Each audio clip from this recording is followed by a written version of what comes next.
Hi everyone, it's Evangeline here at etrailer, and today we'll be taking a look at our RockyMounts MonoRail 2-bike platform rack right here on our 2020 Ford Edge. So the RockyMounts MonoRail checks off all the boxes for your bike rack with it having a front wheel mount with our nice wheel strap in the back holding everything down and together, making it easier to lift. But the best thing about the monorail is its weight capacity. With a 120-pound total weight capacity, you can carry even your heavier bikes with this bike rack. But in this video, we're going to focus on the fit of the bike rack with our vehicle just to make sure that it's the right fit for your bicycles and your Ford Edge. So first, we'll take a look at the tilt away feature. We have this bright blue lever. All right, underneath, you're going to want to pull that lever and just let this drop down. It has a very deep tilt away, which is good because then you can access your hatch. So then, as you can see, we have plenty of clearance between our pedals as well as our handlebars, allowing us to get into our trunk, grab whatever we need. So whether it's our bags, our waters, our coolers, our helmets, we can grab those real quick without having to take our bikes off. And since you can carry extra heavy bikes, that's going to be very convenient. Now see this lifting up motion? If you do have extra heavy bikes, that might be a little bit difficult because you're going to have to support the weight of your bikes going up. Good thing it catches itself in the upwards position, and now you're ready to drive. I have the women's bike right over here. It's kind of on the slightly heavier side, nearing 40 pounds. So some of our traditional bike racks actually can't handle this bike. It also has this women's frame. So if you had your traditional hooks that came down to hold it by a frame, it could be kind of tricky to get the fit. But here with the monorail, not an issue because you have a front wheel clamp. I like pretty much any bike rack that has a front wheel clamp just because it makes it easier to load and unload the bikes, super easy to get the fit. And if I had a carbon fiber frame bike, don't have to worry about warping or cracking the frame. If I had a children's bike or a step-through bike, don't have to worry about getting a frame adapter bar. It's just easier that way. Holding it down in the back, we have a rear wheel strap. So when you want to take off your bike, this is where you start. You press that bright blue button and then you pull that strap out. There we go. So once that is released, I recommend just kind of trying and find a spot for it to the side of your bike. That way it doesn't get caught up in the spokes. Then you come over here to the front, hold on to your bike as you release the front wheel mount. Before I take the bike off, notice how nice it looks on the monorail with its nice blue accents. Just something extra I like to see. Okay, so we have this bright blue button. Press that button, lift that clamp up, and then push that out to the side. From here, you will notice that it is tempted to push forward, so make sure to try to hold on to your bike. Don't let it drop forward, and then lift it up and off, and you are ready to go on a bike ride. Now, I'm just going to leave this bike over here to the side so that we can take a closer look at the bike rack itself. Here we have our rear cradle. Notice how this can tilt back and forth to accommodate different wheelbases. I believe the max wheelbase this can accommodate is up to 48 inches. You have this strap.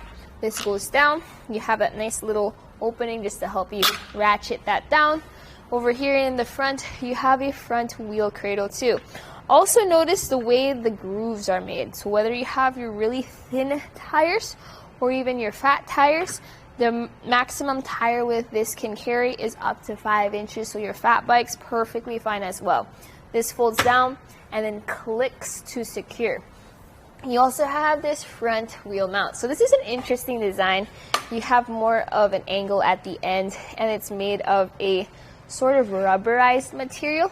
So this is going to secure your front wheel, and then it folds down as well to be compact. So the design RockyMounts went with here is a lot more minimalistic, but also utilitarian. Still kind of cool though, especially depending on what kind of vehicle you have it on. It might match your Ford Edge, it being a sportier vehicle. Now, whenever you have any type of hitch accessory on your vehicle, there's going to be some length added to the back of it. So we'll take some measurements just to see exactly how much.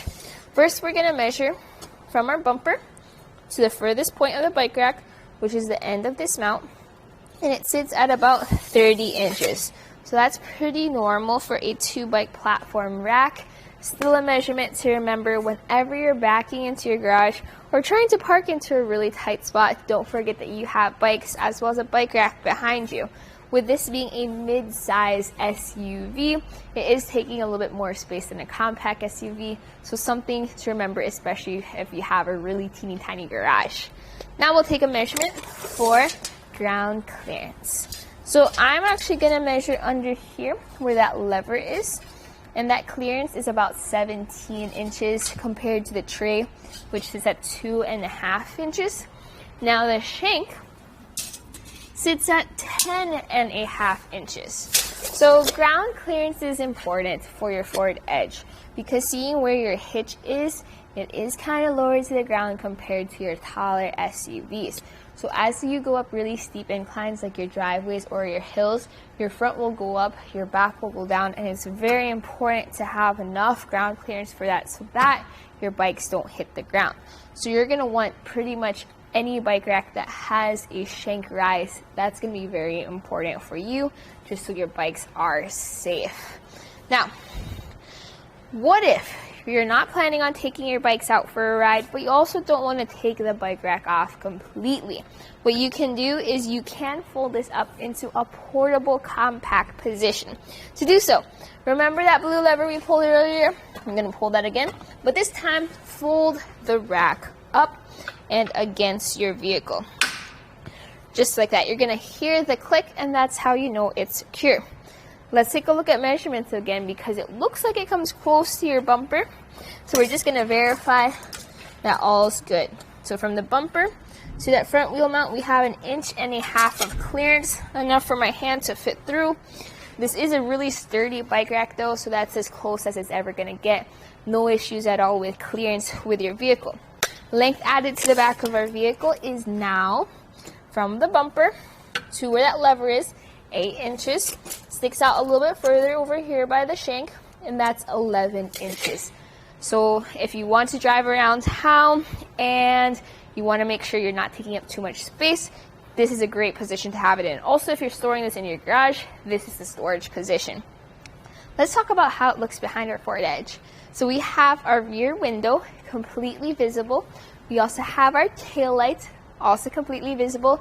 And impressive for the forward edge is that we have our backup camera and our license plate completely visible even in the upwards position. So that's really good to see because you want to make sure that as you are driving and as you do go into reverse, you'll still have a good view behind you, just keeping you safe on the road.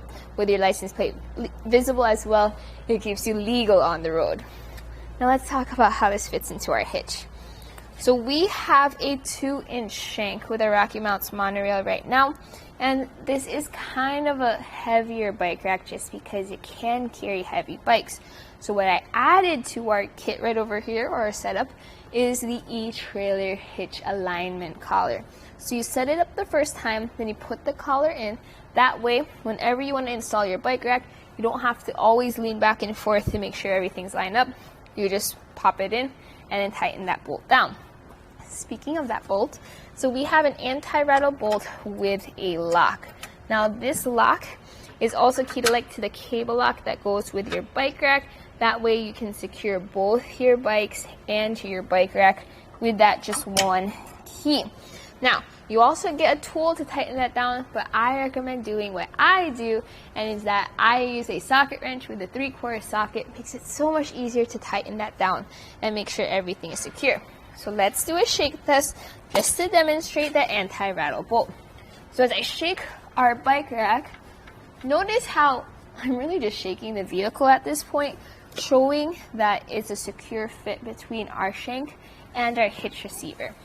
If you don't have a secure fit, as you ride on the road, you'll get extra rattle and extra vibration, which isn't good for your bikes. So you want to make sure that that anti-rattle bolt is secure. Also, if you are carrying around your electric bikes, make sure to take the battery off and keep it inside your car as you drive, because that road vibration is not good for those electric batteries. So, my personal thoughts about the RockyMounts MonoRail is I am personally a fan of the design. I know it's not as cool looking as, let's say, a Kuat. The Kuat Sherpa would be a good comparison for this, or even the Kuat Transfer. Maybe more of the Kuat Sherpa. I do like how the RockyMounts works though. It's very utilitarian but also minimalistic. It works well with our Ford Edge, but it also checks off all the boxes. Usually the main difference is just how you tilt away with the lever. I know some people like that lever, especially with heavier electric bikes, because if you have a larger bike, it's harder to reach into your Kuat bike racks. This makes it slightly more accessible for some people. So you have your pros, you have your cons. Hopefully this video helped you out with figuring out if this is the right fit for you and your bike racks and your Ford Edge. But this was a look right here at our RockyMounts MonoRail 2-bike platform rack here on our 2020 Ford Edge. Here it is on our test course. We'll start by going through the slalom. This is going to show us the side-to-side action, which simulates turning corners or evasive maneuvers. Next, we're at the alternating speed bumps, which we'll see the twisting action. This will simulate hitting a curb or pothole or driving over uneven pavement. And finally, we have the full speed bumps, where we'll see the up and down action, which is just like driving out of a parking lot, garage, or driveway.